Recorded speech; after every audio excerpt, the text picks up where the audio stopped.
আসলে আর্থকুয়েকে যে প্রিপারেশন নেওয়া থাকে, যেহেতু আমাদের আপনি জানেন যে আমাদের বাংলাদেশে রিসেন্টলি কিন্তু রিসেন্ট পাস্টে কত ধরেন 70-80 বছরের বড় কোনো ভূমিকম্প হয়নি। সেই জন্য মানুষের মনে বা আমাদের সাধারণ যারা অ্যাডমিনিস্ট্রেশনও আছে তাদের মনে কিন্তু একটা কমপ্লাসেন্ট ভাবনা, অর্থাৎ ভূমিকম্প আসবে না, এটা একটা ওদের মাঝখানে ঢুকে গেছে। আর যেহেতু আমাদের যে দেশের অর্থনৈতিক অবস্থা, আমরা আসলে প্রতি বছর ফ্লাড বা সাইক্লোন নিয়ে আমরা কাবু, কারণ এগুলো আসলে প্রতিনিয়ত হচ্ছে। আমাদের 1970 সালে একটা সাইক্লোন হলো যেখানে প্রায় 5 লাখ লোক মারা গেছে, চিটাগাং মেইনলি এফেক্টেড ছিল।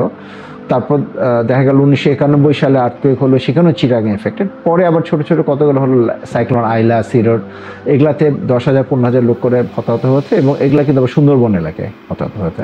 এবং তাছাড়াও প্রতি বছর 1988 সাল, 98 সাল, 2004 এবং রিসেন্ট পাস্টেও কিন্তু অনেকগুলো ফ্লাড হয়েছে। গত বছরই একটা ফ্লাড হয়েছে অগাস্ট মাসে, যেটা ফেনী বা এলাকাগুলো এফেক্টেড ছিল।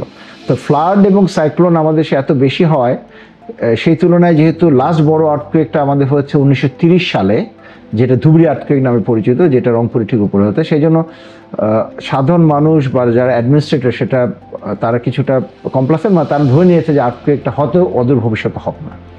কিন্তু আমি যেটা বলছি যে আমাদের এখানে 1869 সাল থেকে শুরু করে 1930 সাল পর্যন্ত প্রায় 5টা 7 ম্যাগনিটিউড আর্থকুয়েক হয়েছে, যেগুলো 7 থেকে 7.5 ম্যাগনিটিউডের। আর ওই আমি যেটা বললাম 1897-তে স্পেসিফিক্যালি প্লাস 1762 সালে 8 ম্যাগনিটিউড আর্থকুয়েক হয়েছে।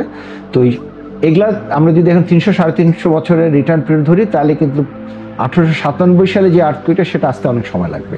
বাট 1762 সালে যেটা হয়েছে সেটা কিন্তু মোটামুটি কাছাকাছি সময় চলে এসছে।